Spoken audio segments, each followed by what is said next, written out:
ದೇವರ ಅತಿ ಪವಿತ್ರ ನಾಮಕ್ಕೆ ಸ್ತೋತ್ರವಾಗಲಿ. ನಾವು ಇಂದಿನಿಂದ ಸತ್ಯವೇದದಲ್ಲಿ ಬರೆಯಲ್ಪಟ್ಟಿರುವಂಥ ಒಬ್ಬರಿಗೊಬ್ಬರು ಅಥವಾ ಒಬ್ಬರನ್ನೊಬ್ಬರು ಎಂಬುದಾಗಿ ಹೇಳುವಂಥ ಪದಗಳ ಮೇಲೆ ದೇವರ ವಾಕ್ಯವನ್ನು ನಾವು ಧ್ಯಾನಿಸುವ. ಮೊದಲನೇದಾಗಿ ನಾವು ಇಬ್ರಿಯರಿಗೆ ಬರೆದ ಪುಸ್ತಕ 10ನೇ ಅಧ್ಯಾಯದ 24 ಮತ್ತು 25ನೇ ವಚನವನ್ನು ನಾವು ಧ್ಯಾನಿಸುವ. ಮೊದಲನೇದಾಗಿ 25ನೇ ವಚನವನ್ನು ನಾವು ಧ್ಯಾನಿಸುವ. ಸಭೆಯಾಗಿ ಕೂಡಿಕೊಳ್ಳುವುದನ್ನು ಕೆಲವರು ರೂಢಿಯಾಗಿ ಬಿಟ್ಟಿರುವ ಪ್ರಕಾರ ನಾವು ಬಿಟ್ಟು ಬಿಡದೆ ಒಬ್ಬರನ್ನೊಬ್ಬರು ಎಚ್ಚರಿಸೋಣ. ಕರ್ತನ ಪ್ರತ್ಯಕ್ಷತೆಯ ದಿನವು ಸಮೀಪಿಸುತ್ತಾ ಬರುತ್ತದೆ ಎಂದು ನೀವು ನೋಡುವುದರಿಂದ ಇದನ್ನು ಮತ್ತಷ್ಟು ಮಾಡಿರಿ ಎಂಬುದಾಗಿ ದೇವರ ವಾಕ್ಯದಲ್ಲಿ ಹೇಳುವಂಥದ್ದಾಗಿದೆ. ಇಲ್ಲಿ ಒಬ್ಬರನ್ನೊಬ್ಬರು ಎಚ್ಚರಿಸೋಣ ಎಂಬುದಾಗಿ ನಾವು ನೋಡುತ್ತೇವೆ. ಸಭೆಯಾಗಿ ಕೂಡಿಕೊಳ್ಳುವುದು ದೇವರು ನೇಮಿಸಿದಂಥ ಒಂದು ಕಾರ್ಯವಾಗಿದೆ. ಪ್ರತ್ಯೇಕವಾಗಿ ಆದಿ ಸಭೆಯಲ್ಲಿ ನಾವು ನೋಡುತ್ತೇವೆ, ಅವರು ಪ್ರತಿದಿನ ಮನೆಗಳಲ್ಲಿ ಕೂಡುತ್ತಾ ಪ್ರಾರ್ಥನೆಯಲ್ಲಿಯೂ ರೊಟ್ಟಿ ಮುರಿಯೋದರಲ್ಲಿಯೂ ಅವರು ಪಾಲ್ಗೊಳ್ಳುತ್ತಾ ಇದ್ದರು. ಒಂದು ಆತ್ಮೀಕವಾದಂಥ ಒಂದು ಅನುಭವ ಅವರ ಜೀವಿತದಲ್ಲಿ ಹೆಚ್ಚಾಗುತ್ತಾ ಹೋಯಿತು ಎಂಬುದಾಗಿ ನಾವು ನೋಡುವವರಾಗಿದ್ದೇವೆ. ಸಭೆಯಾಗಿ ಕೂಡಿಕೊಳ್ಳುವಾಗ ನಾವು ಆತ್ಮೀಕವಾಗಿ ಬಲಗೊಳ್ಳುತ್ತೇವೆ. ನಮ್ಮ ಪ್ರಾರ್ಥನೆಯ ಜೀವಿತ ಕೂಡ ಅದು ಬಲಗೊಳ್ಳುತ್ತದೆ. ವಾಕ್ಯದಲ್ಲಿ ಕೂಡ ನಾವು ಬೆಳೆಯುವುದಕ್ಕೆ ಸಾಧ್ಯತೆ ಆಗುವಂಥದ್ದು ಆಗಿದೆ. ಹಾಗಿರುವಾಗ ಸಭೆಯಾಗಿ ಕೂಡಿಕೊಳ್ಳುವಾಗ ಆ ಸಭೆ ಎಂಬುದಾಗಿ ಹೇಳುವಂಥದ್ದು ಕ್ರಿಸ್ತನ ಶರೀರವನ್ನು ಅದು ಸೂಚಿಸುವಂಥದ್ದಾಗಿದೆ. ಈ ಕ್ರಿಸ್ತನ ಶರೀರವನ್ನು ಸೂಚಿಸುವಂಥ ಸಭೆಯಲ್ಲಿ ನಾವು ಒಂದಾಗಿರುವಾಗ ನಾವು ಕೂಡ ಕ್ರಿಸ್ತನಲ್ಲಿ ಒಂದಾಗಿದ್ದೇವೆ ಎಂಬುದಾಗಿ ಹೇಳುವಂಥದ್ದನ್ನು ಅದು ಸೂಚಿಸುವಂಥದ್ದಾಗಿದೆ. ಆದುದರಿಂದ ಇವತ್ತಿನ ದಿನಗಳಲ್ಲಿ ನಾವು ನೋಡುತ್ತೇವೆ, ಸಭೆಯಾಗಿ ಕೂಡಿಕೊಳ್ಳುವುದು ಅದು ಬಹಳ ಪ್ರಾಮುಖ್ಯವಾಗಿದೆ. ಅನೇಕರು ಈ ಸಭೆಯಾಗಿ ಕೂಡಿಕೊಳ್ಳುವುದನ್ನು ಅಲಕ್ಷ್ಯ ಮಾಡುತ್ತಿರುವಂಥದ್ದನ್ನು ಕೂಡ ಈ ದಿನಗಳಲ್ಲಿ ನಾವು ಕಾಣುವರಾಗಿದ್ದೇವೆ. ಬೇರೆ ಬೇರೆ ವ್ಯವಸ್ಥೆಗಳು ನಮಗೆ ಹೆಚ್ಚಾಗುವಾಗ ವಾರದ ಮೊದಲ ದಿನ ನಾವು ಸಭೆಯಾಗಿ ಸೇರಿ ಆರಾಧನೆ ಮಾಡುವುದನ್ನು ಅನೇಕರು ಮರೆತು ತಮ್ಮದೇ ಆದಂಥ ರೀತಿಯಲ್ಲಿ ಅವರು ಹೋಗುವಂಥದ್ದನ್ನು ನಾವು ಕಾಣುವರಾಗಿದ್ದೇವೆ. ಯಾಕಂದರೆ ಬೇರೆ ಬೇರೆ ಮಾಧ್ಯಮಗಳು ಇರುವುದರಿಂದ, ಯೂಟ್ಯೂಬ್ಗಳು, ಫೇಸ್ಬುಕ್ಗಳು, ಅದರಲ್ಲಿ ಲೈವ್ ವರ್ಷಿಪ್ಗಳು ಇರುವುದರಿಂದ ಇವತ್ತಿನ ದಿನಗಳಲ್ಲಿ ಸಭೆಯ ಆರಾಧನೆ ಅಲಕ್ಷ್ಯತನಕ್ಕೆ ಒಳಗಾಗುತ್ತಾ ಇದೆ. ಆದರೆ ದೇವರ ವಾಕ್ಯ ಹೇಳ್ತಾ ಇದೆ, ಸಭೆಯಾಗಿ ಕೂಡಿಕೊಳ್ಳುವುದನ್ನು ಕೆಲವರು ರೂಢಿಯಾಗಿ ಬಿಟ್ಟಿರುವ ಪ್ರಕಾರ. ಕೆಲವು ಸಾರಿ ತಿಂಗಳಿಗೊಂದು ಸಾರಿ ಬರುವಂಥದ್ದು, 15 ದಿವಸಕ್ಕೊಂದು ಸಾರಿ ಬರುವಂಥದ್ದು, ಈ ರೀತಿಯ ಕೆಲವು ಅಭ್ಯಾಸಗಳನ್ನು ಭಕ್ತರು ಮಾಡಿಕೊಳ್ಳುವಂಥದ್ದನ್ನು ನಾವು ಕಾಣುವರಾಗಿದ್ದೇವೆ. ಆದರೆ ದೇವರ ವಾಕ್ಯ ಹೇಳ್ತಿದೆ, ಸಭೆಯಾಗಿ ಕೂಡಿಕೊಳ್ಳುವುದನ್ನು ನಾವು ಬಿಟ್ಟು ಬಿಡಬಾರದು. ಕೆಲವರಿಗೆ ಅದು ರೂಢಿಯಾಗಿರ್ಬೋದು, ಆದರೆ ನಾವು ಬಿಟ್ಟು ಬಿಡದೆ ದೇವರ ವಾಕ್ಯ ಹೇಳ್ತಿದೆ, ಒಬ್ಬರನ್ನೊಬ್ಬರು ಎಚ್ಚರಿಸೋಣ. ಇದು ಯಾರ ಕರ್ತವ್ಯವಾಗಿದೆ ಎಂಬುದಾಗಿ ಹೇಳೋದಾದರೆ ಇದು ದೇವ ಜನರ ಕರ್ತವ್ಯವಾಗಿದೆ. ಒಬ್ಬರು ಆರಾಧನೆಯನ್ನು ಅಲಕ್ಷ್ಯ ಮಾಡುತ್ತಿರುವುದಾದರೆ ಅವರಲ್ಲಿ ನಾವು ಮಾತನಾಡಿ ಅವ್ರನ್ನ ಆರಾಧನೆಗೆ ಬರುವಂತೆ ನಾವು ಪ್ರೋತ್ಸಾಹಿಸುವಂಥದ್ದು ನಮಗೆ ಜವಾಬ್ದಾರಿ. ಅಲ್ಲಿ ಎಚ್ಚರಿಸಬೇಕೆಂಬುದಾಗಿ ಬರೆಯಲ್ಪಟ್ಟಿದೆ. ಯಾಕಂದರೆ ಸಭೆಯಾಗಿ ಕೂಡಿಕೊಳ್ಳುವಾಗ ನಾವು ದೇವರ ಪ್ರಸನ್ನತೆಯನ್ನು ಅನುಭವಿಸ್ತೇವೆ, ದೇವರಲ್ಲಿ ನಾವು ಬೆಳೆಯುತ್ತೇವೆ, ನಮ್ಮ ಅನ್ಯೋನ್ಯತೆಗಳು ಕೂಡ ಏನಾಗ್ತದೆ, ಹೆಚ್ಚಾಗುತ್ತದೆ. ಆತ್ಮೀಕವಾಗಿ ನಾವು ಬಲಗೊಳ್ಳುವುದಕ್ಕೆ ಕೂಡ ಅದು ಸಾಧ್ಯತೆ ಆಗ್ತದೆ. ಮುಂದಿನ ಮಾತು ಹೇಳ್ತಿದೆ, ಕರ್ತನ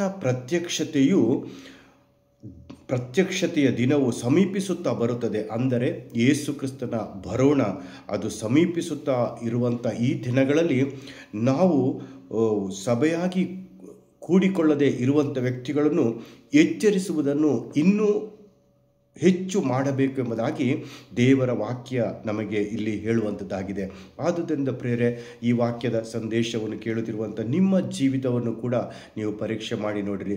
ಒಂದು ವೇಳೆ ಭಾನುವಾರದ ಆರಾಧನೆಗಳು, ಉಪವಾಸದ ಕೂಟಗಳು, ಇತರ ಪ್ರಾರ್ಥನೆ ಕೂಟಗಳು, ಒಂದು ವೇಳೆ ಇದನ್ನು ನೀವು ಅಲಕ್ಷ್ಯ ಮಾಡುತ್ತಾ ಇರುವುದಾದರೆ ಪ್ರಿಯರೇ, ದೇವರ ವಾಕ್ಯ ನಮಗೆ ಎಚ್ಚರಿಸುವಂಥದ್ದಾಗಿದೆ. ಸಭೆಯಾಗಿ ಕೂಡಿಕೊಳ್ಳುವುದನ್ನು ನಾವು ಬಿಟ್ಟು ಬಿಡದೆ ಸಭೆಯಾಗಿ ನಾವು ಪ್ರತಿ ವಾರವೂ ಅಥವಾ ಯಾವಾಗ ನಮಗೆ ಪ್ರಾರ್ಥನೆಯಲ್ಲಿ ಸಭೆಯು ನಡೆಸಲ್ಪಡುತ್ತದೋ ಅಥವಾ ಸೇವಕರು ಯಾವಾಗ ಪ್ರಾರ್ಥನೆಯ ದಿನಗಳನ್ನು ಏರ್ಪಡಿಸ್ತಾರೋ ನಾವು ನಮ್ಮ ಕೆಲಸ ಕಾರ್ಯಗಳನ್ನು ಸ್ವಲ್ಪ ಬದಿಗೊತ್ತಿ ನಾವು ಕರ್ತನ ಕಾರ್ಯದಲ್ಲಿ ಪ್ರಾರ್ಥನೆಗಳಲ್ಲಿ ಸಭೆಯಾಗಿ ಕೂಡಿಕೊಳ್ಳುವುದರಲ್ಲಿ ನಾವು ಇರಬೇಕೆಂಬುದಾಗಿ ನಾವು ಕಂಡುಕೊಳ್ತೇವೆ.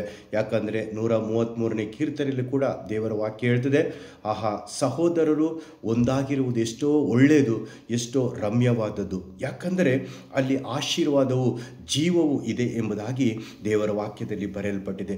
ಯೇಸು ಕ್ರಿಸ್ತನ ಬರುಣ ಸಮೀಪಿಸುತ್ತಿರುವಂಥ ದಿನಗಳಲ್ಲಿ ನಾವು ಇನ್ನೂ ಇದನ್ನು ಹೆಚ್ಚು ಮಾಡಬೇಕೆಂಬುದಾಗಿ ದೇವರ ವಾಕ್ಯ ಎಚ್ಚರಿಸಿದೆ.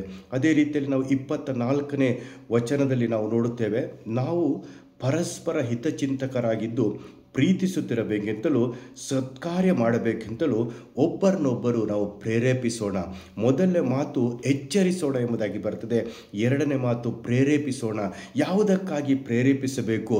ಮೊದಲನೇದಾಗಿ ನಾವು ಪರಸ್ಪರ ಹಿತಚಿಂತಕರಾಗಿರಬೇಕು. ಒಬ್ಬರ ಕುರಿತು ಒಬ್ಬರು ನಾವು ಚಿಂತಿಸುವವರಾಗಿರಬೇಕು. ಒಬ್ಬರ ಕುರಿತು ನಾವು ಮತ್ತೊಬ್ಬರು ಹಿತಚಿಂತಕರು, ಅಂದರೆ ಒಳ್ಳೆಯ ಯೋಚನೆಯನ್ನು ಮಾಡುವವರು ನಾವು ಆಗಿರಬೇಕೆಂಬುದಾಗಿ ನಾವು ಕಂಡುಕೊಳ್ತೇವೆ.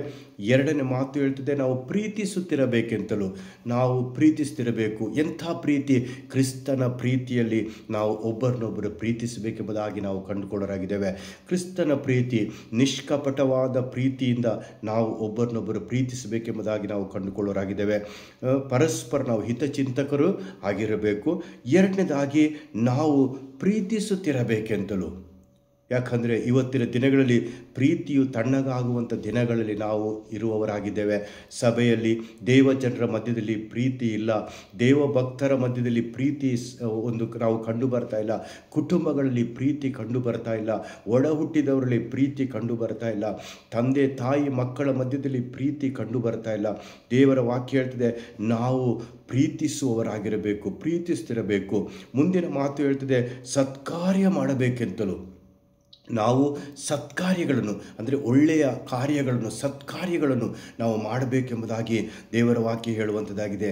24ನೇ ವಚನದಲ್ಲಿ 3 ಮಾತುಗಳನ್ನು ದೇವರ ವಾಕ್ಯ ಹೇಳ್ತದೆ. ನಾವು ಪರಸ್ಪರ ಹಿತಚಿಂತಕರಾಗಿರಬೇಕು. ಎರಡನೇ ಮಾತು, ನಾವು ಪ್ರೀತಿಸುತ್ತಿರಬೇಕು. ಒಬ್ಬರನ್ನೊಬ್ಬರು ನಾವು ಪ್ರೀತಿಸಬೇಕು ಎಂಬುದಾಗಿ ದೇವರ ವಾಕ್ಯ ಹೇಳ್ತದೆ. ಯಾಕಂದರೆ ಪ್ರೀತಿಯು ಬಹಳ ಪ್ರಾಮುಖ್ಯವಾಗಿದೆ. ಸಭೆಗಳಲ್ಲಿ ದೇವಜನರ ಮಧ್ಯದಲ್ಲಿ ಪ್ರೀತಿ ಬಹಳ ಪ್ರಾಮುಖ್ಯವಾಗಿದೆ. ನಾವು ಇವತ್ತು ರಕ್ಷಣೆ ಹೊಂದಿ ದೇವರಲ್ಲಿ ಇರಬೇಕಾದರೆ ಅದು ಕೂಡ ದೇವರ ಪ್ರೀತಿಯನ್ನು ತೋರಿಸುವಂಥದ್ದಾಗಿದೆ. ಯಾಕಂದರೆ ಯೋಹನ 3:16 ನಾವು ನೋಡುತ್ತೇವೆ, ದೇವರ ಲೋಕದ ಮೇಲೆ ಎಷ್ಟೋ ಪ್ರೀತಿಯನ್ನಿಟ್ಟು ತನ್ನ ಒಬ್ಬನೇ ಮಗನನ್ನು ಕೊಟ್ಟನು, ಆತನನ್ನು ನಂಬುವ ಒಬ್ಬನಾದರೂ ನಾಶವಾಗದೆ ಎಲ್ಲರೂ ನಿತ್ಯ ಜೀವವನ್ನು ಪಡೆಯಬೇಕೆಂಬುದಾಗಿ ಆತನನ್ನು ಕೊಟ್ಟನು. ದೇವರು ಲೋಕದ ಮೇಲೆ ಎಷ್ಟೋ ಪ್ರೀತಿಯನ್ನಿಟ್ಟನು. ಅದೇ ನಾವು ಯೋಹಾನನ ಮೊದಲನೇ ಪತ್ರಿಕೆ 3ನೇ ಅಧ್ಯಾಯದ 1ನೇ ವಚನಕ್ಕೆ ಹೋಗೋದಾದರೆ, ಆತನು ದೇವರ ಮಕ್ಕಳೆಂಬ ಹೆಸರನ್ನು ಕೊಡೋದ್ರಲ್ಲಿ ಆತನು ನಿಮ್ಮ ಮೇಲೆ ಎಂಥ ಪ್ರೀತಿಯನ್ನು ಇಟ್ಟಿದ್ದಾನೆ. ಅದೇ ರೀತಿಯಲ್ಲಿ ನಾವು ಕೂಡ ಒಬ್ಬರನ್ನೊಬ್ಬರು ಕ್ರಿಸ್ತನ ಪ್ರೀತಿಯಲ್ಲಿ, ದೈವಿಕ ಪ್ರೀತಿಯಲ್ಲಿ ನಾವು ಪ್ರೀತಿಸಬೇಕೆಂಬುದಾಗಿ ದೇವರ ವಾಕ್ಯ. ಮೂರನೇದಾಗಿ ಸತ್ಕಾರ್ಯ. ಇವತ್ತು ಕೂಡ ಸತ್ಕಾರ್ಯದ ಕೊರತೆಗಳು ನಾವು ಕಂಡುಕೊಳ್ಳೋರಾಗಿದ್ದೇವೆ. ಇವತ್ತು ನಮಗೆ ಯಾರು ಬೇಕೋ ಅವರನ್ನು ಮಾತ್ರ ಸತ್ಕಾರ ಮಾಡುವಂಥದ್ದನ್ನು ನಾವು ಕಾಣುವರಾಗಿದ್ದೇವೆ. ಆದರೆ ದೇವರ ವಾಕ್ಯ ಹೇಳ್ತಿದೆ, ನಾವು ಪರಸ್ಪರ ಒಬ್ಬರಿಗೊಬ್ಬರು ಸತ್ಕಾರ ಮಾಡುವವರಾಗಿರಬೇಕು. ಯಾಕಂದರೆ ನಾವು ಇನ್ನೊಬ್ಬರಿಗೆ ಸತ್ಕಾರ ಮಾಡುವಾಗ ಅದು ನಮಗೆ ಆಶೀರ್ವಾದವಾಗಿ ಇರುವಂಥದ್ದಾಗಿದೆ. ಮತ್ತು ಸತ್ಕಾರ್ಯ ಮಾಡಬೇಕೆಂತಲೂ ನಾವು ಒಬ್ಬರನ್ನೊಬ್ಬರು ಪ್ರೇರೇಪಿಸೋಣ. ನಾವು ಒಬ್ಬರನ್ನೊಬ್ಬರು ಪ್ರೇರೇಪಿಸಬೇಕೆಂಬುದಾಗಿ ದೇವರ ವಾಕ್ಯ ಇಲ್ಲಿ ಹೇಳುವಂಥದ್ದಾಗಿದೆ. ಮೊದಲನೇದಾಗಿ ನಾವು ಸಭೆಯಾಗಿ ಕೂಡಿಕೊಳ್ಳುವುದು. ಪ್ರಿಯರೇ, ಸಭೆಯಾಗಿ ಕೂಡಿಕೊಳ್ಳುವುದನ್ನು ನಾವು ಯಾವತ್ತೂ ಮರೆಯುವುದು ಬೇಡ. ನಮಗೆ ಅವಕಾಶಗಳು ಸಿಗುವಾಗ, ನಮಗೆ ಸಮಯ ಸಿಕ್ಕುವಾಗ ಮಾತ್ರವಲ್ಲ, ಪ್ರತಿ ಭಾನುವಾರದ ಆರಾಧನೆಗಳಲ್ಲಿ ನಾವು ಸರಿಯಾದ ರೀತಿಯಲ್ಲಿ ಪಾಲ್ಗೊಂಡು ನಾವು ಅದರಲ್ಲಿ ದೇವರ ಆಶೀರ್ವಾದಕ್ಕೆ ಪಾತ್ರರಾಗಬೇಕೆಂಬುದಾಗಿ ದೇವರ ವಾಕ್ಯ ಬರೆಯಲ್ಪಟ್ಟಿದೆ. ಕೆಲವರು ರೂಢಿಯಾಗಿ ಬಿಟ್ಟಿದ್ದಾರೆ, ಆದರೆ ನಾವು ಬಿಟ್ಟು ಬಿಡದೆ ಯಾರು ರೂಢಿಯಾಗಿ ಬಿಟ್ಟಿದ್ದಾರೋ ಅವರನ್ನು ಎಚ್ಚರಿಸುವಂಥ ಒಂದು ಜವಾಬ್ದಾರಿಯನ್ನು ಕೂಡ ನಾವು ಮಾಡುವಂಥದ್ದು ನಮ್ಮ ಕರ್ತವ್ಯವಾಗಿದೆ. ಯಾಕಂದರೆ ಯೇಸು ಸ್ವಾಮಿಯ ಬರುಣ ಸಮೀಪಿಸುತ್ತಿರುವಂಥ ಈ ದಿನಗಳಲ್ಲಿ ನಾವು ಈ ಒಂದು ಕಾರ್ಯವನ್ನು, ಅಂದರೆ ಸಭೆಯಾಗಿ ಕೂಡಿಕೊಳ್ಳುವುದನ್ನು ಯಾರು ಅಲಕ್ಷ್ಯ ಮಾಡುತ್ತಾರೋ ಅವರನ್ನು ಎಚ್ಚರಿಸುವಂಥ ಒಂದು ಜವಾಬ್ದಾರಿಯನ್ನು ದೇವರ ವಾಕ್ಯ ನಮಗೆ ಕೊಡುವಂಥದ್ದಾಗಿದೆ. ಇದನ್ನು ಮತ್ತಷ್ಟು ಮಾಡಿರಿ, ಅಂದರೆ ಹೆಚ್ಚಾಗಿ ಮಾಡಿರಿ. ಯಾಕಂದರೆ ಇವತ್ತಿನ ಪರಿಸ್ಥಿತಿಗಳನ್ನು ನಾವು ನೋಡುವಾಗ ಯೇಸು ಕ್ರಿಸ್ತನ ಬರೋಣ ಸಮೀಪವಾಗಿದೆ. ಆತನ ಬರೋಣದ ಎಲ್ಲ ಸೂಚನೆಗಳು ನಮಗೆ ಕಂಡು ಬರ್ತಾ ಇದೆ. ಆದರೆ ಆತ್ಮೀಕವಾದ ಬಲಹೀನತೆಗಳು ಕೂಡ ಜನರಲ್ಲಿ ಕಂಡು ಬರುವಾಗ ನಾವು ಒಬ್ಬರನ್ನೊಬ್ಬರು ಎಚ್ಚರಿಸುವಂಥದ್ದು, ಒಬ್ಬರನ್ನೊಬ್ಬರು ತಿದ್ದುವಂಥದ್ದು, ಅವರನ್ನು ಸಭೆಗೆ ಬರುವಂತೆ ಮಾಡುವಂಥದ್ದು, ಪ್ರಾರ್ಥನಾ ಕೂಟಗಳಲ್ಲಿ ಪಾಲ್ಗೊಳ್ಳುವಂತೆ ಮಾಡುವಂಥದ್ದು, ಇದು ದೇವರ ವಾಕ್ಯ ನಮಗೆ ಕೊಟ್ಟಂಥ ಜವಾಬ್ದಾರಿಯಾಗಿದೆ. ಈ ಎರಡು ವಾಕ್ಯಗಳಲ್ಲಿ ಕೂಡ ನಾವು ಒಬ್ಬರನ್ನೊಬ್ಬರು ಅಥವಾ ಒಬ್ಬರನ್ನೊಬ್ಬರು ಎಂಬುದು ಹೇಳುವಂಥ ಮಾತುಗಳು ನಾವು ನೋಡುತ್ತೇವೆ. ಒಬ್ಬರನ್ನೊಬ್ಬರು ಪ್ರೇರೇಪಿಸೋಣ, ಇನ್ನೊಂದು ಕಡೆ ಒಬ್ಬರನ್ನೊಬ್ಬರು ನಾವು ಎಚ್ಚರಿಸೋಣ. ಪ್ರಿಯರೇ, ಎರಡು ಕಾರ್ಯಗಳನ್ನು ನಾವು ಮಾಡುವ, ಯಾಕಂದರೆ ಇದು ಬಹಳ ಪ್ರಾಮುಖ್ಯ. ಸತ್ಯವೇದದಲ್ಲಿ ಅನೇಕ ಒಬ್ಬರಿಗೊಬ್ಬರು ಅಥವಾ ಒಬ್ಬರನ್ನೊಬ್ಬರು ಎಂಬುದಾಗಿ ಹೇಳುವಂಥ ವಾಕ್ಯಗಳು ಇದೆ. ಮುಂದಿನ ದಿನಗಳಲ್ಲಿ ನಾನು ಆ ಒಂದೊಂದು ವಾಕ್ಯಗಳನ್ನು ನಿಮ್ಮ ಮುಂದೆ ನಾನು ಸಂದೇಶವಾಗಿ ಕೊಡೋದಕ್ಕೆ ಬಯಸ್ತೇನೆ. ಈ ವಾಕ್ಯ ನಿಮಗೆ ಆಶೀರ್ವಾದವಾಗಿ ಇರಲಿ. ದೇವರು ಈ ವಾಕ್ಯದ ಮೂಲಕ ನಿಮ್ಮೆಲ್ಲರನ್ನು ಆಶೀರ್ವದಿಸಲಿ. ಆಮೇನ್.